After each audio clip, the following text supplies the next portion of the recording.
William Friedkin est un réalisateur américain qui a commencé à la fin des années 60 dans le monde du documentaire. Il se dirige ensuite progressivement vers la fiction et va vraiment rencontrer son heure de gloire au tout début des années 70, tout d'abord avec French Connection, qui lui permettra d'obtenir l'Oscar du meilleur film et surtout du meilleur réalisateur en 1972. Et il enchaîne en 73 avec L'Exorciste, qui va être un gigantesque succès et qui va lui permettre d'accéder à la gloire. Ce sera le troisième résultat en termes de box-office de tous les temps sur le continent américain. À partir de là, il est dans une période extrêmement prolifique pour lui et il commence à s'interroger sur les nouveaux projets qu'il pourrait mettre en place. C'est lors d'une émission télévisée où on lui demande un petit peu quelles sont ses influences et quels sont ses maîtres en termes de cinéma qu'il évoque Henri-Georges Clouzot. Il a beaucoup apprécié Les Diaboliques et notamment aussi Le Salaire de la peur. Et il se met en tête de réadapter, de proposer une nouvelle version de ce film-là. Ça commence à faire son chemin et il arrive à rencontrer Henri-Georges Clouzot, dont il idéalise d'ailleurs un petit peu les conditions de tournage pour Le Salaire de la peur, qui est donc sorti en 1953, et qu'il avait tourné en Camargue. En réalité, ça avait été un tournage lui-même extrêmement difficile et qui annonce un petit peu celui que vivra Friedkin lui-même.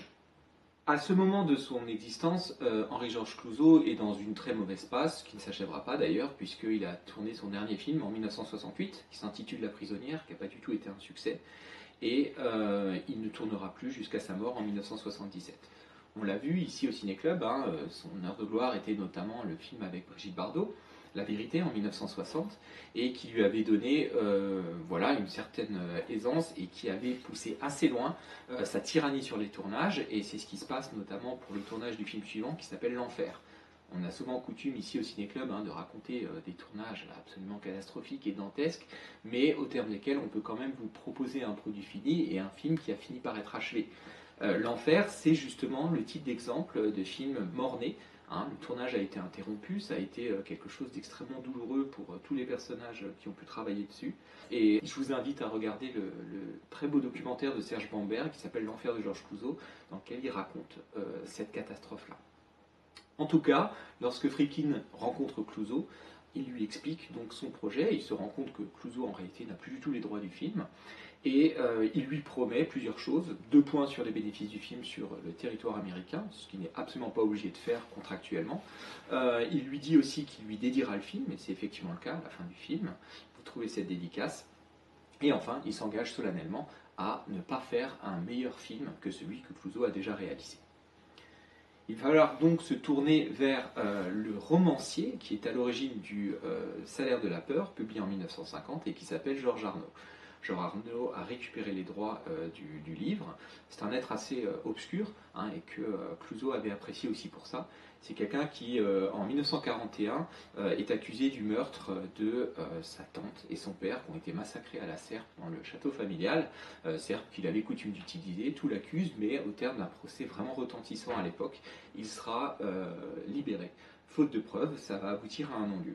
Il va quand même décider de refaire un petit peu son existence et il s'exile en 1945 au Venezuela où il va recommencer un petit peu à zéro et il va avoir une expérience de chauffeur de poids lourd pour transporter les camions qui transportent les fameux tuyaux des pipelines posés en pyramide, donc un exercice d'équilibriste assez dangereux.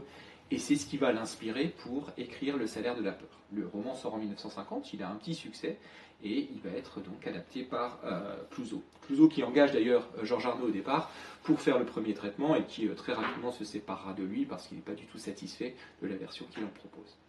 Friedkin va donc se mettre en quête d'un scénariste, et va le trouver en la personne de Wallen Green. Wallen Green a une 40aine d'années, il a travaillé aussi dans le milieu du documentaire, mais il est aussi connu pour un grand film qui est La Horde sauvage de Peckinpah, qui est sorti en 1969. C'est quelqu'un qui a aussi voyagé et qui a à un moment vécu en Amérique du Sud et qui a justement de ce point de vue-là pas mal de matière à insuffler dans un scénario. Le duo décide de ne pas revoir le film, en réalité, Friedkin ne l'a vu qu'une seule fois, fort longtemps auparavant, et ils ont un réel modèle, qui n'est pas donc le film de Clouzot, mais qui est Le Trésor de la Sierra Madre de John Huston, qui est sorti en 1948. Ils aiment beaucoup ce traitement-là, c'est pour Friedkin un chef-d'œuvre indépassable, et c'est vrai qu'on peut trouver de très nombreux parallèles dans cette quête de l'impossible, dans un territoire hostile, et surtout un film sur l'échec et sur la vanité des quêtes humaines, et la manière dont surtout elles peuvent révéler ce qu'il y a de pire en l'homme, qui sera vraiment un thème qui fascine absolument William Friedkin. Reste évidemment à mettre en place tout le financement et à commencer les discussions avec les studios. Donc à ce moment-là, c'est Universal qui est attaché au projet et qui laisse assez de marge de manœuvre à William Friedkin. En réalité, on est dans cette fameuse période qui a déjà été évoquée plusieurs fois lors des séances du Ciné-Club du Nouvel Hollywood. On est à la fin, la deuxième moitié en tout cas des années 70 et les auteurs sont un peu rois. C'est particulièrement le cas de Friedkin qui, comme je vous le disais, a enchaîné 2 succès et les studios sont assez circonspects devant ce phénomène-là. Le Nouvel Hollywood commence notamment en 1969 avec la sortie du film de Dennis Hopper, Easy Rider, qui est un succès absolument inattendu et surtout qui a été fait dans des conditions que les grands studios ne peuvent pas comprendre. Des hippies qui vont sur la route, qui filment un petit peu dans des improvisations, quelque chose qui a l'air d'être assez décousu et qui va rencontrer son public. Et à partir de là, les grands décideurs de l'ancien monde, d'une certaine manière, des studios, se rendent compte qu'ils peuvent donner leur accord sur des conditions de production qui leur échappent. D'une certaine façon, et c'est ce que dit Friedkin, ils sont convaincus que cette nouvelle génération détient une espèce de formule magique et qu'il faut les laisser faire parce que c'est ce que le public attend. Et c'est vrai qu'après une série d'affrontements avec les auteurs, je vous renvoie au Ciné-Club sur Le Parrain par exemple, où on montrait à quel point la Paramount et Robert Evans avaient harcelé Francis Ford Coppola, qui s'était battu bec et ongle pour pouvoir imposer sa vision d'auteur, et qui avait été récompensé par un succès considérable, on a à peu près les mêmes schémas qui sont reproduits, et notamment pour la carrière de Friedkin. Donc on se rend compte à ce moment-là, du point de vue des décideurs, qu'il faut laisser un petit peu faire ces gens-là, ce qui bien entendu va conduire aussi à des excès et va précipiter la fin du Nouvel Hollywood. Le meilleur exemple étant bien entendu La Porte du Paradis de Michael Cimino. En tout cas, on a Friedkin qui est en position de force et qui va demander un budget beaucoup plus confortable que les précédents. Pour vous donner une échelle de valeur, sur le premier succès de Friedkin, qui est donc French Connection, on était à 1,8 million de dollars. Sur L'Exorciste, 8 millions. L'Exorciste a duré 1 an au niveau de tournage, un tournage extrêmement éprouvant, durant lequel déjà Friedkin a commencé à devenir assez tyrannique et à avoir des méthodes assez extrêmes pour obtenir ce qu'il voulait de ses comédiens notamment. Et là, on est sur un budget prévisionnel qui est à 12 millions de dollars. Friedkin ne fait aucune concession, et la première étant qu'il veut absolument aller tourner dans la jungle et ne pas délocaliser aux États-Unis et évidemment encore moins en studio. Ça va être évidemment un objet de désaccord avec le studio, mais il va se battre. Il y a quelques points sur lesquels il ne fait aucune concession, d'autres pour lesquels il veut bien en avoir un, par exemple la provocation qu'il a lorsqu'il propose le premier titre de Sorcerer, qui est Ball Breaker, littéralement casse-couille. Là, Universal dit on va vraiment pas pouvoir proposer un film avec ce titre-là, donc ça, il veut bien faire une concession là-dessus, mais sur les prologues aussi, il y a un vrai débat. Universal propose qu'on coupe tous ces prologues-là et qu'on les insère sous forme de flashback plus tard dans le film, ce qui ne correspond absolument pas à la vision de Friedkin par rapport à la destinée de ces personnages et ce que nous devons connaître d'eux avant que ne commence leur mission. Et l'autre point d'achoppement, c'est cette question de où est-ce qu'on va filmer. Friedkin a jeté son dévolu sur l'Équateur. Pour lui, c'est vraiment l'endroit parfait dans lequel il va pouvoir trouver exactement l'hostilité de la nature qu'il recherche. Simplement, là, Universal lui oppose une fin de non-recevoir. Il n'y a pas de relation diplomatique avec l'Équateur et les assurances ne voudront absolument jamais couvrir un tournage qui se déroule là-bas. Il va donc falloir trouver un autre pays. Et c'est là que débarque Charles Bloodhorn, qui est le PDG de Gulf and Western, un immense consortium qui notamment possède la Paramount. Et il s'avère que ce multimillionnaire possède littéralement la République dominicaine. Il y emploie 37 000 personnes, il exploite toutes les ressources, et la République dominicaine fait partie de ces pays durant les années de guerre froide, où les États-Unis ont placé, suite à un coup d'État, un président qui est totalement à leur botte et qui leur permet de grassement exploiter toutes les ressources. Donc ça veut dire que Bloodhorn lui dit: ici, tu pourras faire absolument ce que tu veux, tu seras couvert, j'ai toutes les connexions qu'il faut. Ce qui va se passer. Et ça veut dire justement que Universal et la Paramount vont collaborer pour pouvoir financer le film, ce qui va permettre aussi un budget un petit peu plus confortable. Pour le casting, le film a été écrit très clairement pour Steve McQueen. Steve McQueen qui, ayant lu le script, dit à William Friedkin, c'est le meilleur scénario que j'ai jamais lu, on y va. Simplement, Steve McQueen, au moment de se lancer concrètement dans la signature du contrat, va avoir quelques réserves. Il a déjà expérimenté la jungle, notamment sur le tournage de Papillon, en 1973, et c'est quelque chose qui n'est pas prêt à revivre. Raison pour laquelle, d'ailleurs, il va refuser la proposition de Coppola d'aller tourner Apocalypse Now. Il essaye de négocier un petit peu avec Friedkin, qui lui dit que ça se passera en République dominicaine et que c'est non négociable. Arrive ensuite un deuxième sujet de négociation, à savoir que l'acteur s'est marié à Ali McGraw, qu'il a rencontré notamment sur le tournage de Guet-apens, et il ne se voit pas être séparé d'elle pendant plusieurs mois. Donc il va essayer de la placer sur le tournage. D'abord il propose à Friedkin qu'elle ait un rôle dans le film. Friedkin lui répond mais attends, tu viens de me dire que c'était le meilleur script que tu aies jamais lu, et puis tu proposes de le changer totalement avec un rôle de femme, tu vois bien qu'il n'y a aucune femme dans ce film. Puis il va lui dire dans ce cas-là, trouve-lui un rôle de productrice associée par exemple, ce qui permettra qu'elle soit sur le tournage. Et à ce moment-là, ivre de sa gloire, Friedkin qui dit vraiment, voilà, à l'époque je pensais que la star c'était moi, il oppose des refus à chacune des propositions de Steve McQueen qui finit par un peu amèrement se désengager du film. Ce qui va créer une suite de décisions un petit peu en cascade. Parce que autour de Steve McQueen à l'origine, on devait avoir un duo, en fait un trio de stars internationales en la personne de Marcello Mastroianni et Lino Ventura. Marcello Mastroianni, lui, se retrouve un petit peu embêté quand il apprend que McQueen n'est plus associé au projet, et en plus, il va avoir ses propres questions familiales, puisque Catherine Deneuve va lui rappeler certaines priorités, à savoir que leur fille Chiara vient de naître, et qu'il va devoir faire des choix par rapport à sa carrière ou sa famille. Il se désengage. Ce sera la même chose pour Lino Ventura, parce qu'il a des petits problèmes en matière de maîtrise de la langue anglaise, et aussi parce qu'il ne veut pas être associé à un film qui pourrait être un peu anti-américain dans son propos. Et il a bien compris dans le script que certains éléments sont pas très tendres sur la politique américaine, à l'étranger notamment. À partir de là, il va donc falloir refaire tout le casting, et Friedkin va notamment faire appel à Bruno Kremer, qu'il a beaucoup apprécié dans la 317e section, et qui va donc rejoindre l'équipe. Le seul acteur qui était prévu depuis le départ, c'est Hamidou, qui joue donc le terroriste arabe qui rejoint l'équipe, et qui a été découvert par Friedkin dans un film de Claude Lelouch, La vie, l'amour, la mort, qui est sorti en 69, et qui va devoir attendre plus d'un an avant que le tournage se fasse et que le casting complet soit effectivement réuni. Dernière personne à être convoquée pour le casting, il s'agit de Francisco Rabal, qui est le résultat d'une anecdote assez amusante, puisque sur French Connection, Friedkin avait demandé à son directeur de casting de lui trouver, pour jouer le méchant, le gars du cinéma de Buñuel. Voilà la formule qu'il donne. Il pensait à Francisco Rabal. Et le directeur de casting lui dit c'est bon, je l'ai, il n'y a pas de problème, il a signé, il arrive, et au moment où il arrive à l'aéroport, Friedkin se rend compte que c'est un autre gars du cinéma de Buñuel, à savoir Fernando Rey, qui donc aura le rôle, tout a été signé, et il se promet un jour de véritablement pouvoir tourner avec Francisco Rabal, et donc il en aura l'occasion sur Sorcerer. Le tournage est prévu sur 5 mois, il en durera le double. C'est un tournage extraordinairement éprouvant, durant lequel Friedkin va perdre 30 kilos. On est dans des conditions insalubres, l'équipe est décimée par la malaria, les maladies diverses, elle est souvent rapatriée.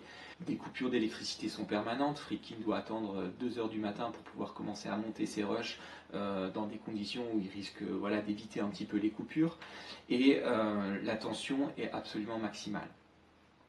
On est dans un pays où on ne sait jamais réellement si on est en sécurité. Alors effectivement, l'armée et le gouvernement sont très clairement à l'écoute et les suivent, mais Friedkin et son équipe ne savent jamais s'ils sont suivis ou surveillés, et si à tout moment on peut être interrompu parce que subitement des gens armés viendraient leur expliquer que maintenant il va falloir payer pour pouvoir continuer à tourner. Donc on est dans un climat d'insécurité continue, et la tension entre les différents collaborateurs est à son comble. Friedkin va développer une attitude de tyran, très clairement, qui s'explique, parce qu'il reconnaît a posteriori qu'à l'époque, il a une grande arrogance parce qu'il est totalement convaincu de son génie, mais aussi parce qu'on travaille dans des conditions particulièrement difficiles, dans lesquelles tout le monde doit faire face à des défis qu'ils n'ont jamais véritablement eu à traiter. Un exemple concret, c'est celui du chef opérateur Dick Bush. Au bout d'une semaine, Friedkin se rend compte que toute la photo est sous-exposée et qu'elle est absolument inexploitable. Et après discussion avec son chef opérateur, celui-ci dit qu'effectivement, tourner en lumière naturelle ne lui convient pas, qu'ils auraient mieux fait de travailler en studio, et il se rend compte qu'il n'a pas d'autre choix que de se séparer lui. Donc il va convoquer un autre, John M. Stephens, avec lequel il a déjà travaillé dans la structure sur le documentaire, qui fera un très beau travail. On a une photo extraordinaire, surtout dans la version restaurée, avec des couleurs extrêmement vives, le vert, le rouge, la flamme, etc. Et à partir de là, en fait, le degré d'exigence de Friedkin va avoir un impact colossal. Certains expliquent, et c'est notamment Kremer qui en parle lorsque, dans les journaux télévisés en France, au moment de la sortie du film, il parle un petit peu de ce tournage complètement dingue. Il dit que le matin, toute l'équipe est en place, et quand on entend arriver l'hélicoptère de Friedkin, tout le monde se tait et on essaye de ne pas croiser son regard et surtout d'être absolument irréprochable parce que sinon ce sera les crises de colère, l'humiliation et très probablement aussi le licenciement. Ce qui évidemment va contribuer à de nombreux délais, de nombreux retards et une ambiance absolument détestable sur l'ensemble du film.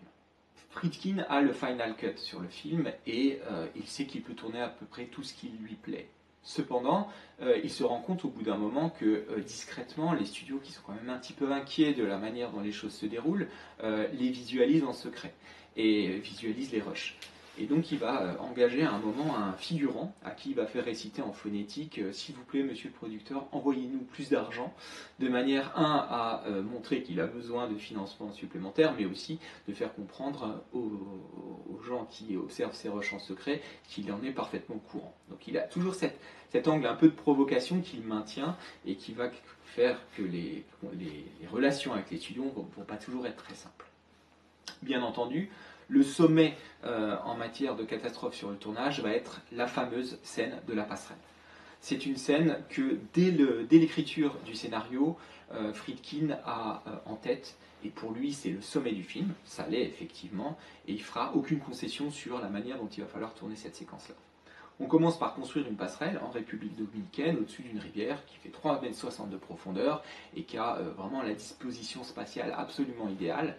On construit donc pour $1 million pendant 3 mois cette passerelle gigantesque et lorsqu'on arrive à l'achèvement des travaux et que l'équipe arrive, eh bien l'eau a tellement baissé qu'elle finit par s'assécher. Donc c'est une catastrophe, il faut trouver un plan de refuge. Évidemment, les studios proposent de laisser tomber cette scène, ce qui est hors de question pour Friedkin, et on va donc la reconstruire au Mexique.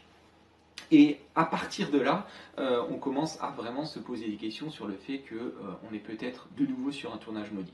Ce qui fait partie de la légende qui a beaucoup accompagné le tournage de L'Exorciste, sur les conditions de tournage, mais sur aussi les conséquences, les maladies, les morts qu'il y aurait eu dans l'équipe à la suite de ce tournage un petit peu frappé par la présence du mal et du diable. Et là, lorsqu'on arrive au Mexique, déjà, il y a une ambiance particulière, puisqu'au moment où Friedkin arrive avec son hélicoptère, tous les gens fuient de partout, et en fait, on les a avertis que c'est le réalisateur de L'Exorciste qui arrive, et il y a une crainte de le voir arriver avec les entités démoniaques avec lesquelles il aurait travaillé sur son précédent film. Et au moment où on commence à mettre en place le tournage de la passerelle terminée, là aussi, l'eau commence à descendre au Mexique. Donc on est dans une urgence absolue et il va falloir, comme ça a été le cas en République dominicaine, gérer tous les aléas. Exemple aussi concret, le premier jour de tournage sur la passerelle, l'équipe se rend compte qu'il y a un paysan qui est en train de brûler ses végétaux, ce qui fait de la fumée qui va arriver sur le plateau de tournage. Donc ils vont le voir et ils lui donnent un peu d'argent en lui disant voilà, on vous demande juste d'attendre la fin du tournage pour pouvoir, ou au moins les horaires, pour pouvoir faire vos petites affaires. Le lendemain, quand ils arrivent sur le tournage, tous les paysans du coin font brûler leurs végétaux, ayant compris qu'il y avait moyen de se faire un petit billet, et ils vont devoir aller les voir tous et gérer avec les populations locales. Ça, c'est quelque chose qui est absolument constant sur le tournage. L'eau baisse, il faut y aller, et c'est le moment que choisit un membre de l'équipe du tournage pour aller voir Friedkin et lui dire bon, voilà, il faut que je te dise, en réalité, je suis un policier fédérales mexicain, et mon rôle était de m'infiltrer dans ton équipe pour voir s'il n'y avait pas des problèmes de drogue. Il y a des problèmes de drogue, et voici une liste de 12 personnes qui doivent rentrer par le premier avion dès demain, sinon on arrête tout. Donc panique absolue, course contre la montre, et donc cette scène qui va nécessiter plusieurs semaines de tournage se fait avec une équipe réduite alors que l'eau est en train de baisser. On va aller pomper l'eau de la rivière en amont pour pouvoir alimenter celle-là, le pluie artificielle, hélicoptères qui permettent de faire le vent, et tout ce qu'on voit à l'écran, c'est clairement ce qui a été filmé.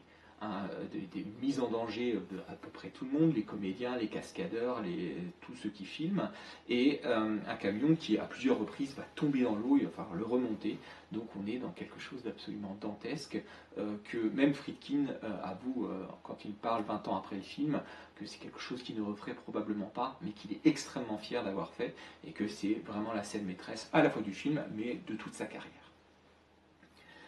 Le film est monté en étroite collaboration avec Friedkin, et il va montrer donc ses premières versions aux différents décideurs des studios qui sont plus ou moins enthousiastes, ont quelques petites inquiétudes parce qu'ils en ont toujours.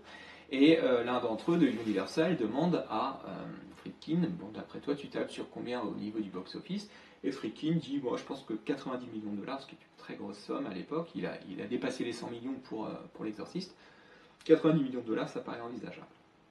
Ce qui satisfait parfaitement, évidemment, l'Ida Sermon de Universal. Le film est planifié pour l'été 77. À ce moment-là, on ne voit pas trop de concurrence. À l'époque, et c'est toujours le cas, on travaille évidemment énormément le planning des sorties pour qu'on n'ait pas de concurrence entre les films et que le public n'ait pas à faire un choix d'un gros film ou l'autre.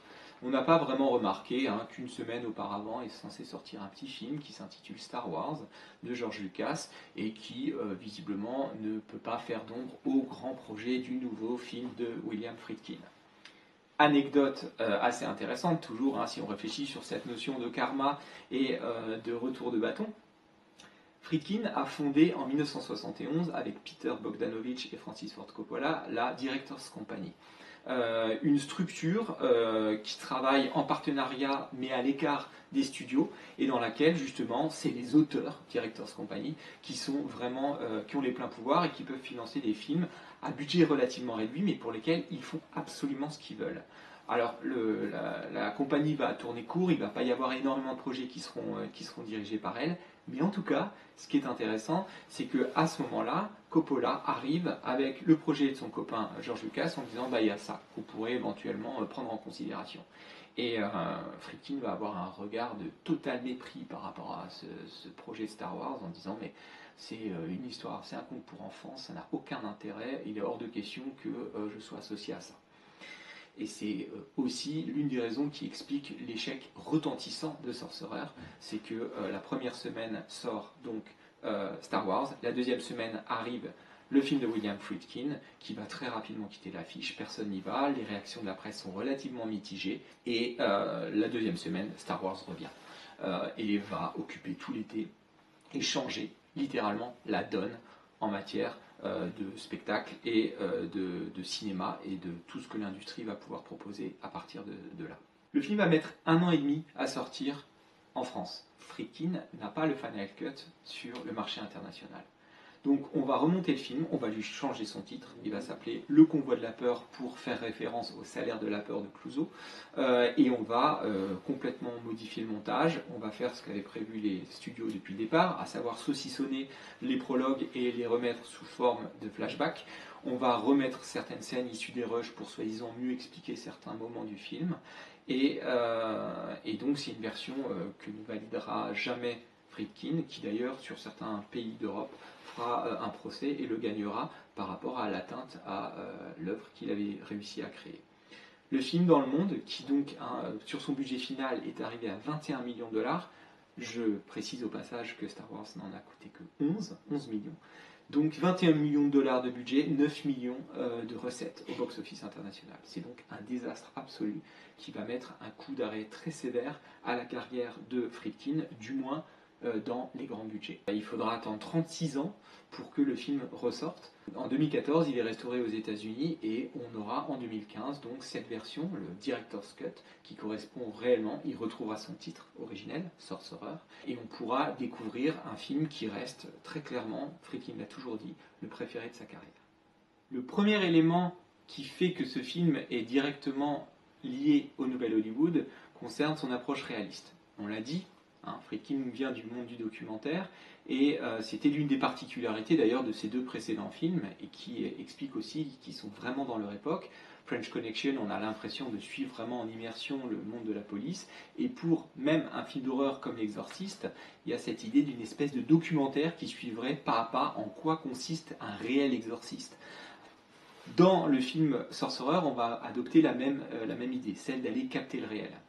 La manière même de filmer fonctionne sur ce principe-là. Par exemple, lorsqu'il filme l'attentat à Jérusalem, eh bien, il s'avère qu'au moment du tournage, un réel attentat a malheureusement lieu et ils vont se précipiter sur la zone pour aller filmer les débris fumants, etc. et les intégrer. Et c'est au niveau du montage, ce qui succède à l'explosion, eh bien, en fait, ce sont des images documentaires en réalité.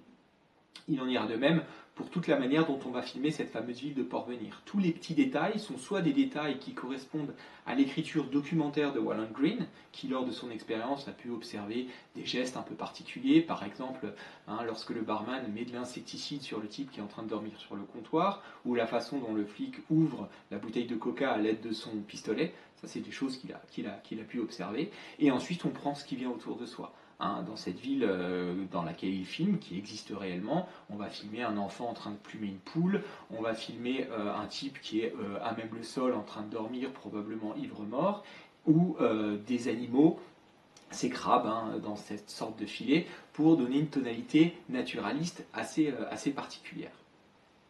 Friedkin est appelé par ses équipes en tant que réalisateur un one-take guy, l'homme d'une seule prise. En cela, on est aux antipodes de ce que pouvait faire Kubrick, dont on avait évoqué les tournages dantesques, où il allait jusqu'à 88 prises pour avoir la quintessence de ce qu'il pouvait rechercher. C'est exactement l'inverse qui fonde la méthode de travail de Friedkin. Friedkin estime souvent que la première prise est la bonne, et si de temps en temps un comédien lui dit oui, je pense que je peux donner une meilleure version dans la deuxième, il consent à le faire tourner, mais généralement il garde la première. Il va même jusqu'à d'ailleurs proposer une répétition à ses comédiens et la filmer de manière officieuse et leur dire à la fin bon, en fait c'était très bien, on va garder ça. Il veut capter l'essence, la fraîcheur, la spontanéité. Et c'est quelque chose qui va avoir beaucoup d'impact. Dans les prologues, on va être dans cette logique de reportage avec pas mal de séquences, quel que soit le segment, en caméra à l'épaule, où on a vraiment une idée un peu proche du reportage. On va suivre les personnages et donner cette logique assez proche du documentaire. En revanche, le regard naturaliste, quand ils arrivent en République dominicaine, va un peu changer. On va passer sur des longues focales, et là, il y a une certaine dilatation du temps qui va vraiment s'intéresser et s'attarder sur la chaleur, l'oisiveté forcée de ces gens qui ne savent pas exactement quoi faire, ni surtout comment se sortir de cet endroit qu'ils voudraient quitter à tout prix. Donc on va filmer des visages en gros plan, on va filmer la sueur, des mains qui s'agrippent, le résultat d'observation oisive, cette espèce de lézard, le papillon, ce genre de choses qui montrent des personnages qui attendent et qui n'ont rien à faire. À cela s'ajoute un travail là aussi très réaliste sur la question du geste et du geste technique. À de nombreuses reprises, on va vous montrer les personnages en train de travailler et qui sont dans une véritable précision et une expertise. Et plusieurs séquences vont insister là-dessus, la manière dont ils vont porter les caisses par exemple, et vous avez une synthèse de cette approche réaliste dans cette espèce de clip juste avant le départ, où on va voir vraiment un découpage extrêmement efficace de la narration avec une alternance entre les hommes qui sont en train de préparer les moteurs, on va fouiller à l'intérieur, on voit tous les engrenages, on huile, on remplace, etc. Le feu, le brasier, qui est le motif de leur mission, et ce patron, ce décideur qui patiemment attend que le départ puisse se faire. Et ce motif d'ailleurs de la jointure du tuyau va traverser tout le film, et on a vraiment quelque chose qui montre à quel point ce geste de huiler les mécanismes, de jointer différents éléments, est une espèce de métaphore aussi de la façon dont le récit va pouvoir se dérouler de manière extrêmement linéaire.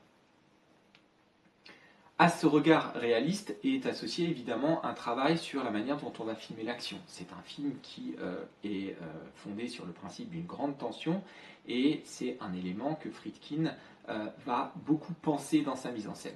Deux éléments déterminants expliquent un petit peu les choix qu'il fait. Le premier, c'est Wallen Green qui lui conseille d'aller discuter avec David Lean, le grand réalisateur, notamment de Laurence d'Arabie, et il va donc effectivement échanger avec lui. Et 20 ans après avoir tourné Le Pont de la rivière Kwai, David Lean confie à William Friedkin que si c'était à refaire, il enlèverait probablement un tiers des dialogues. Et c'est quelque chose qui marque beaucoup Friedkin. De la même façon, lorsqu'il fait la tournée promotionnelle de L'Exorciste par le monde, il se rend compte en Thaïlande que son film est projeté de manière assez clandestine, sans véritable distribution, et donc évidemment non doublé ni sous-titré. Et ce que font les locaux, c'est que généralement, ils projettent 10 minutes, un quart d'heure du film, ils arrêtent la bobine et ils expliquent au public tout ce qui a été dit et tout ce qui a été expliqué en le traduisant. Et c'est quelque chose qui frappe Friedkin parce qu'il se rend compte qu'on a perdu l'essence du cinéma, qui était ce cinéma évidemment absolument universel, le cinéma de Buster Keaton, le cinéma de Charlie Chaplin, le cinéma muet. Et ça explique le fait que Sorcerer se rapproche le plus possible du film muet.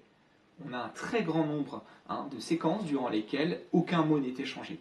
Déjà au départ, même dans les prologues, des longues scènes qui expliquent, on n'a pas besoin d'avoir des discours pour comprendre qui fait quoi. De la même façon, la manière dont les personnages vont faire connaissance, il n'y a jamais véritablement de discours entre eux.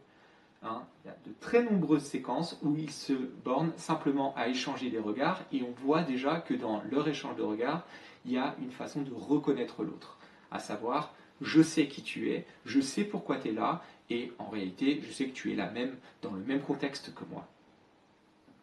Cette logique-là, on va la retrouver, du point de vue du silence, dans toutes les scènes d'action et les scènes où on va travailler la dilatation temporelle. Vous voyez ces moments où les camions passent sur des routes escarpées, les indications qu'on peut donner. Finalement, toute l'action se résume à un déplacement. C'est un film extrêmement linéaire, de ce point de vue-là, il n'y a pas de complications, il n'y a pas de retournement de situation. On est dans quelque chose qui est une ligne droite. Et le moment qui va être le plus taiseux, c'est celui où ils vont faire exploser ce tronc, où on va vraiment... toute la mise en scène consiste à montrer l'ingénierie de ces personnages et nous expliquer tout un mécanisme sans qu'on ait jamais besoin de verbaliser. Pour la petite anecdote, en matière de tournage, le jour où il filme l'explosion du tronc, il y a Charles Bluhdorn qui débarque et qui vient extrêmement volubile, en expliquant à tous ses collaborateurs, et notamment sa nouvelle starlette qui l'accompagne dans son hélicoptère, que Friedkin est un génie, ils vont voir un truc génial, ça va être extraordinaire. Résultat des courses, quand l'artificier dit c'est bon, on commence à tourner et il ne se passe strictement rien, le tronc n'explose pas. Et avant même qu'ils aient eu le temps de se retourner, Bluhdorn est reparti absolument dégoûté, et il ne reviendra plus jamais sur le tournage. Toujours est-il que cette façon de filmer l'action va être déterminante pour évoquer le caractère de ces personnages, qui sont des personnages qui n'ont rien à dire parce qu'ils ont beaucoup de choses en réalité à cacher. C'est l'un des enjeux du nouvel Hollywood que de nous présenter des anti-héros. Les prologues ont cette fonction de nous expliquer d'où viennent les personnages. Et à chaque fois, on le voit bien, ce sont des personnages qui ont un passé lourd. Ce sont des escrocs, ce sont des braqueurs, ce sont des tueurs à gages. Et l'idée de Friedkin est de nous montrer des personnages qui vont se retrouver dans une sorte d'impasse. On remarque d'ailleurs que les personnages sont extrêmement cyniques sur eux-mêmes. Le fait qu'ils soient taiseux, on l'a vu, explique le fait qu'ils n'ont pas forcément envie de se présenter, et quand ils le font, c'est avec beaucoup de sarcasme.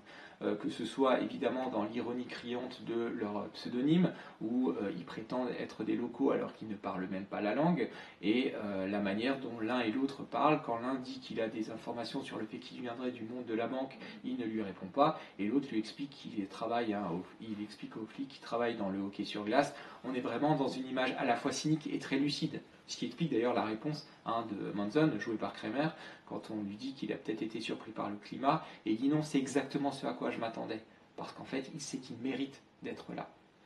Et cette dimension-là, elle s'explique aussi dans la façon dont il regarde avec une sorte de désenchantement tout le monde. Là aussi, le travail d'une mise en scène muette est absolument parfait. Lorsque Scanlon est devant cette image dans le bar où il voit cette femme et la bouteille de coca, eh bien, ces deux images suffisent à montrer le mal du pays et le fait qu'il n'est absolument pas à sa place dans cet endroit et qu'il attend qu'une chose, c'est de pouvoir repartir. Friedkin ne porte pas de jugement sur ses personnages. Et c'est cette ambivalence-là qui fait aussi la spécificité de son cinéma.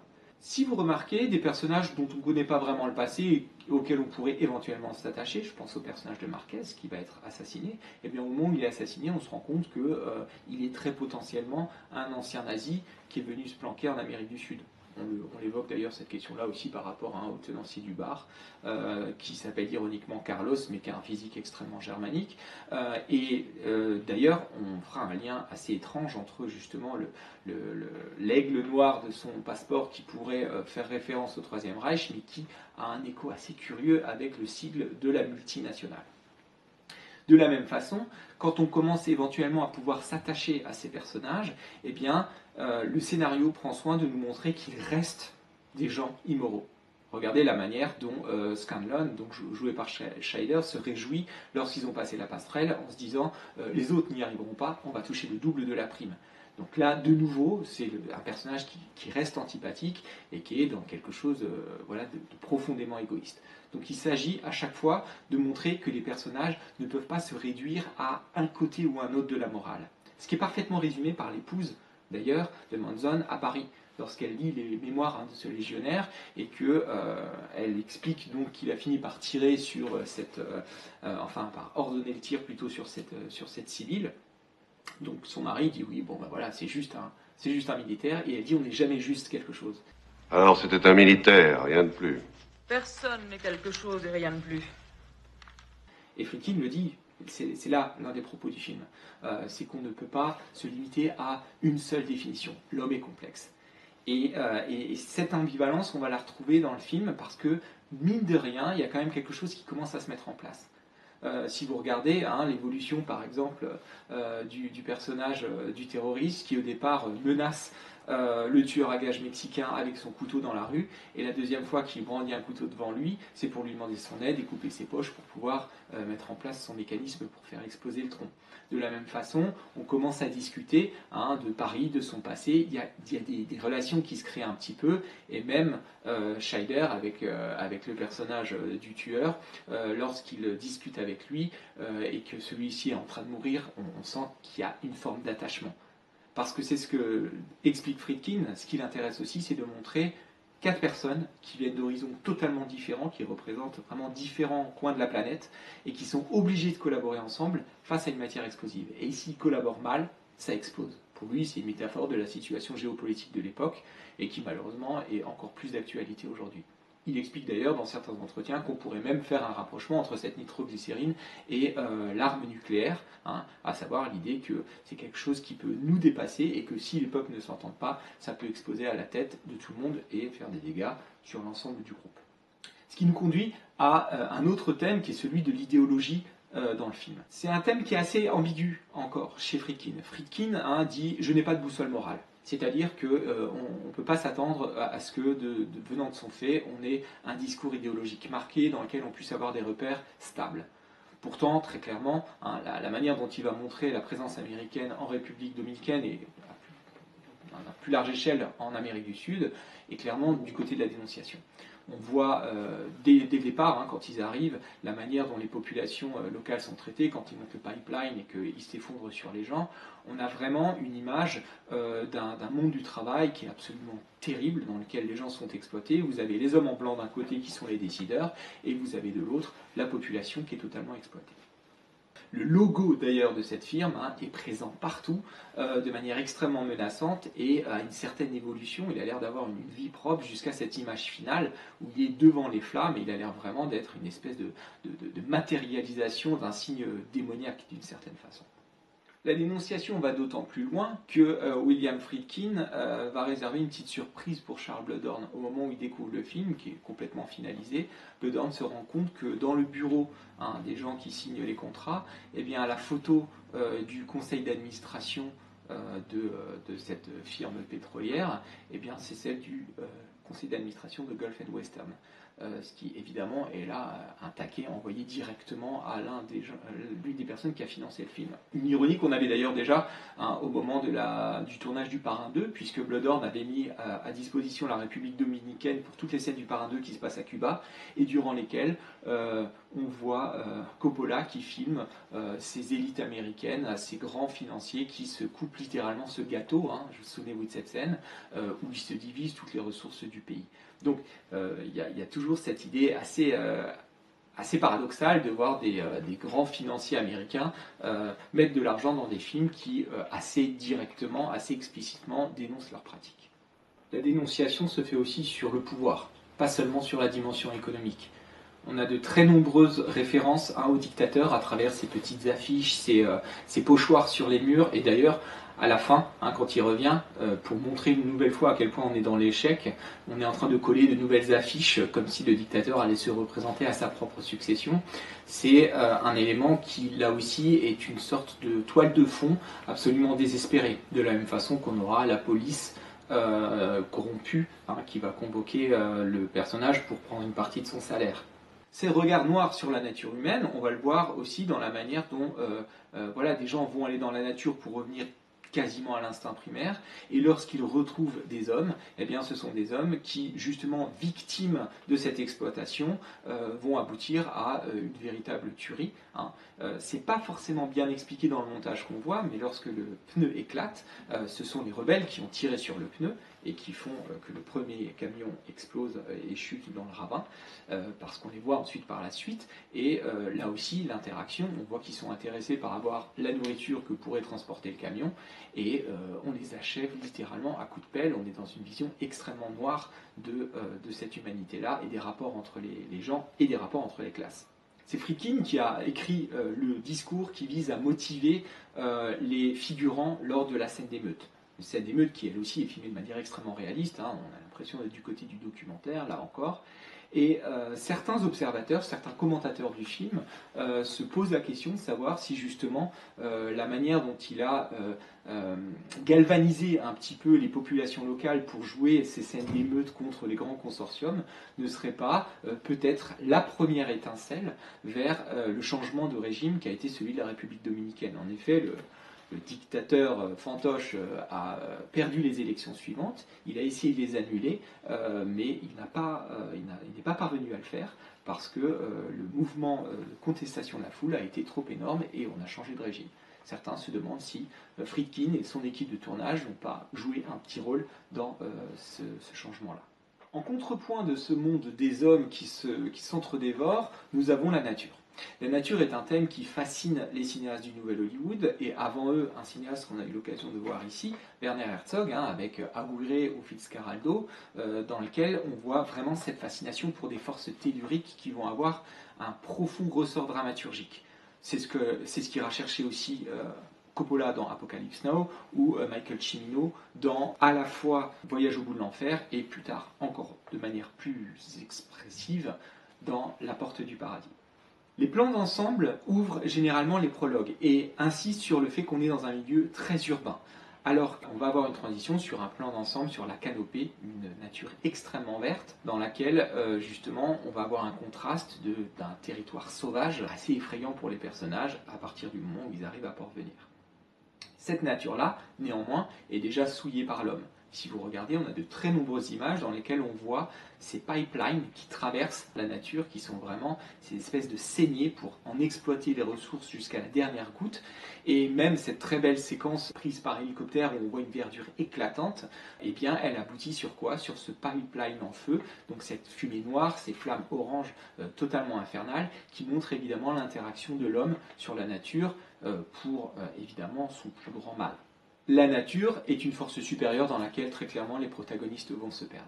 Et on ne cesse de le montrer à plusieurs reprises. Vous avez cette scène où Roy Scheider est quasiment ridicule en essayant à la machette de commencer à tailler pour contourner le tronc, et il s'enlise complètement, et il n'y a absolument rien d'héroïque là-dedans.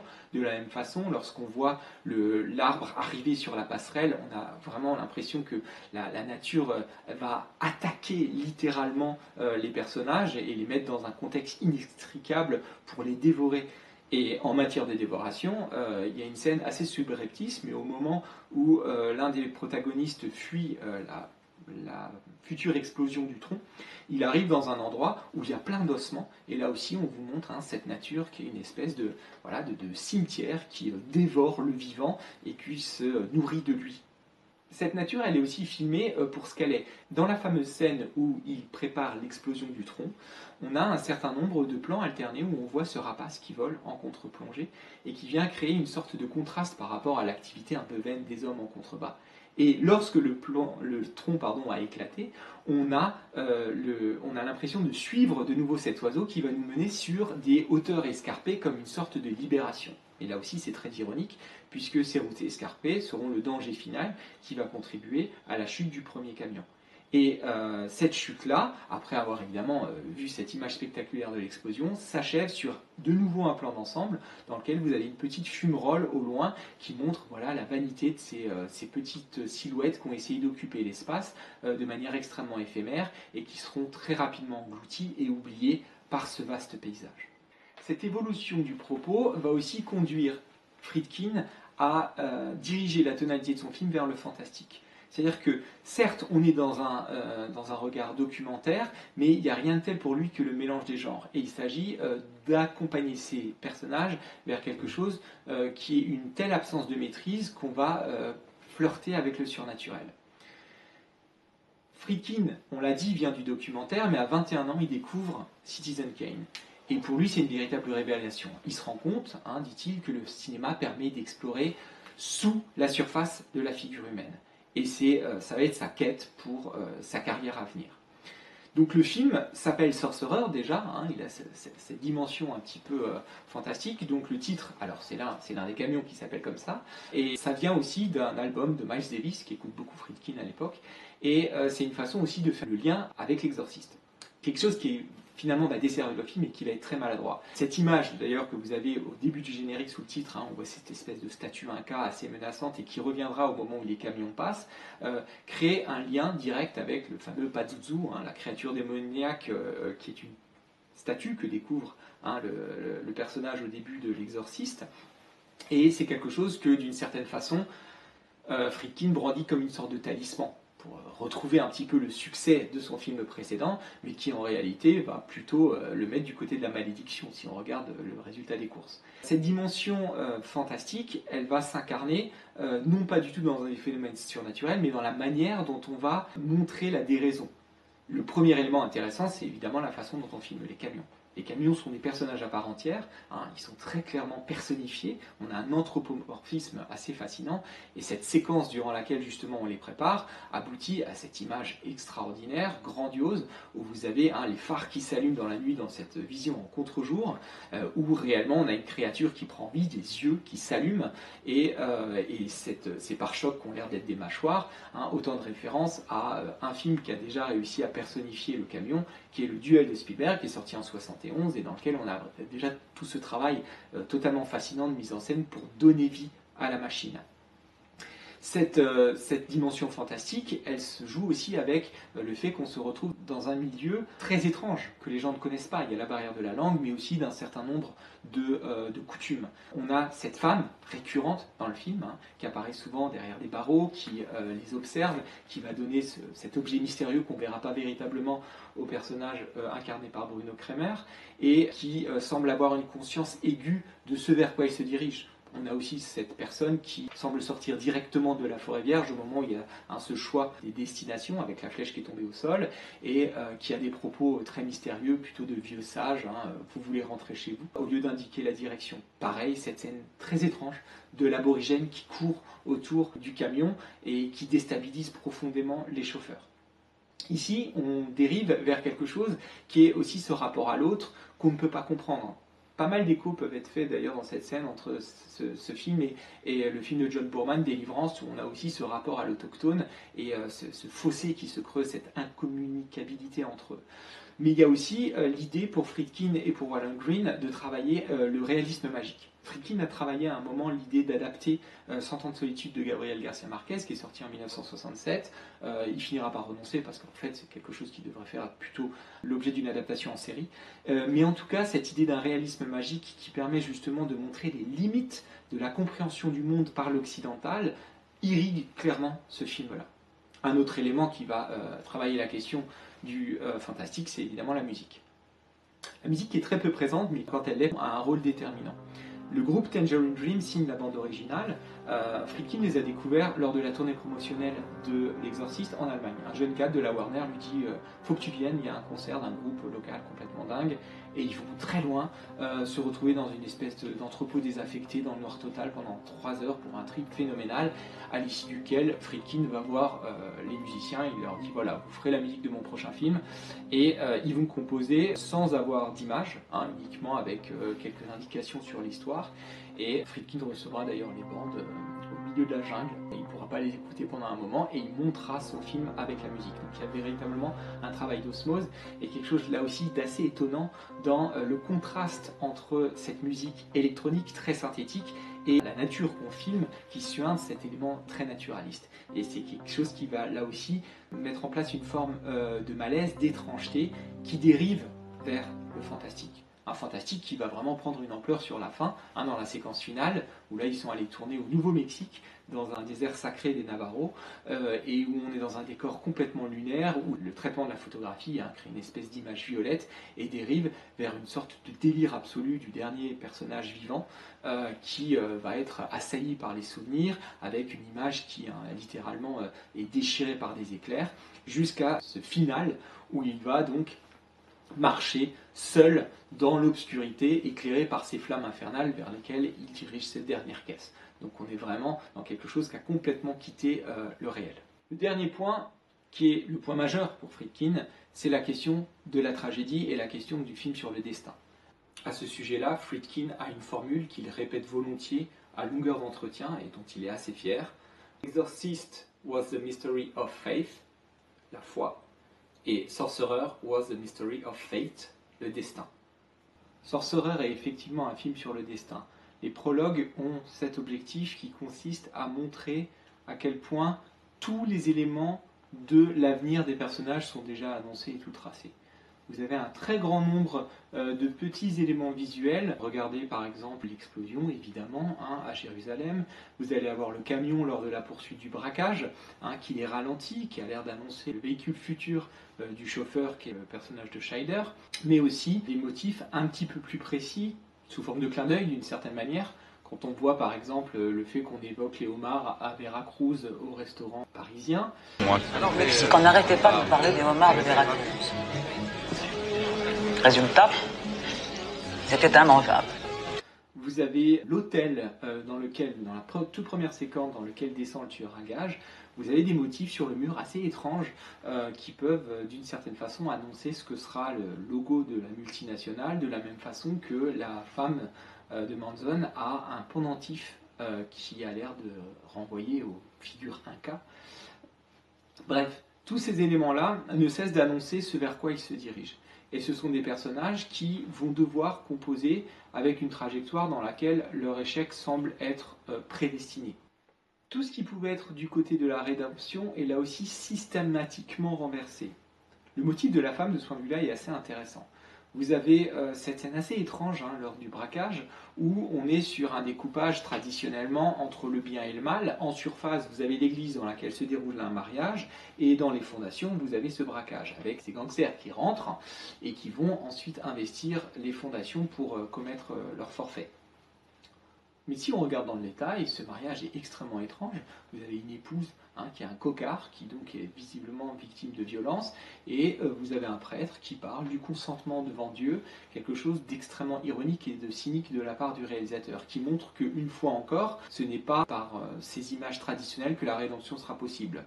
Autre point avec la femme, celui de justement ce cadeau de la montre de l'épouse de Manson, à partir du moment où il la sort, donc un moment justement où il commence à établir une relation un petit peu de confidence avec le chauffeur, le copilote, eh bien c'est le moment de sa mort. Il est 9h et quelques à Paris, et en réalité le temps se fige, et d'ailleurs la gravure évoquait la question de l'éternité, à savoir la fin du temps, à savoir la mort, et c'est à partir justement de ce moment un petit peu de tendresse et de nostalgie que le destin est scellé pour le personnage. Ces éléments vous montrent qu'on est dans un faux road movie. Le film est une boucle, on revient au point de départ, et surtout un film dans lequel un certain nombre d'éléments qui évoquent le danger et les scènes de tension vous montrent la route et la piste qui s'effondrent au fur et à mesure que les camions passent. On le voit à travers, à un moment, les planches en bois qui s'effondrent, la terre qui s'éboule, et ensuite, évidemment, la passerelle qui va se détacher au passage du deuxième camion. Donc très clairement, c'est une ligne droite dans laquelle aucun retour n'est possible et qui va expliquer aussi l'état d'esprit dans lequel sera le personnage à la fin.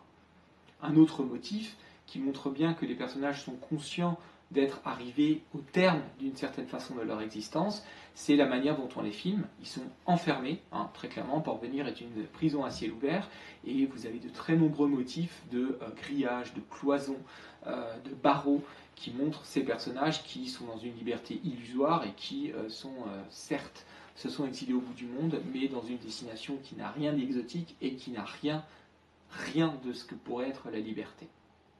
Le motif de la femme, qui les accompagne et qui les regarde en permanence, ne cesse de surligner ça. Elle-même est souvent filmée derrière des grilles, et elle va être un peu l'agent aussi du destin.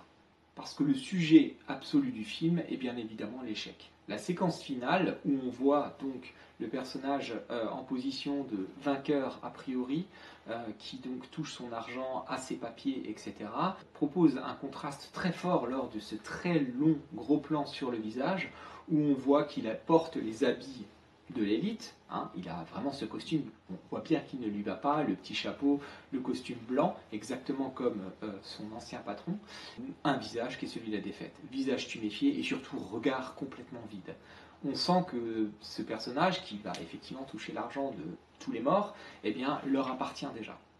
Il faut préciser une chose très importante concernant cette réécriture tragique selon Friedkin, c'est que Friedkin et Wallen Green n'ont pas vu la version que nous connaissons du Salaire de la peur de Clouseau. Ils ont vu la version américaine qui a été remontée et surtout la fin écourtée. Et donc pour eux, à la fin, Yves Montand revient et il n'a pas du tout l'accident que nous on connaît. Donc ils se targuent un petit peu de proposer une version plus noire, plus tragique, alors qu'en réalité elle existe dans la version originale.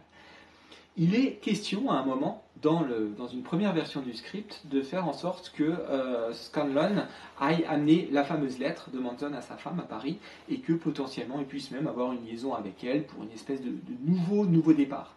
Et en réalité, Friedkin se rend compte qu'on ne peut pas tromper la mort. D'où le final qu'il écrit. Ce final assez terrible dans lequel vous allez avoir, quand il dit « est-ce que j'ai encore 2 minutes ?» ce serait potentiellement avant d'aller encaisser l'argent et sa libération, mais en réalité il ne cesse de dire non à toutes les propositions qu'on lui fait, et on comprend que lui-même a pris la mesure du fait qu'il est arrivé à la fin du parcours.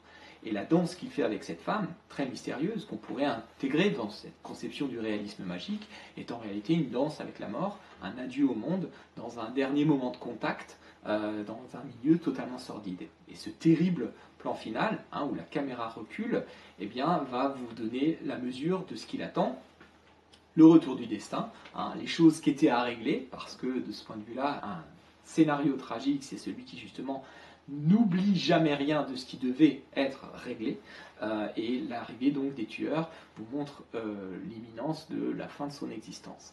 Mais ce plan final en surplomb, qui a l'air d'être une sorte de point de vue un petit peu divin, absolument désolé sur la condition humaine, va synthétiser absolument tout ce qu'on a pu voir du film.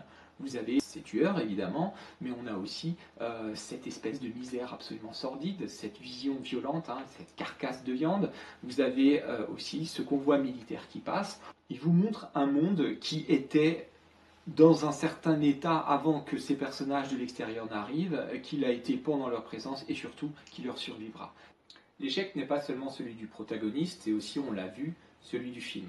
Il y a quelque chose d'assez émouvant aujourd'hui à voir un tel film en se rendant compte qu'on ne verra plus jamais un cinéma de ce type-là. Le cinéma de l'ère de l'argentique, avant l'image de synthèse, où on se rend bien compte que tout ce qui est à l'écran a été réellement mis en œuvre et a supposé un véritable dépassement de soi, que ce soit du réalisateur ou de toutes les équipes qu'il convoque.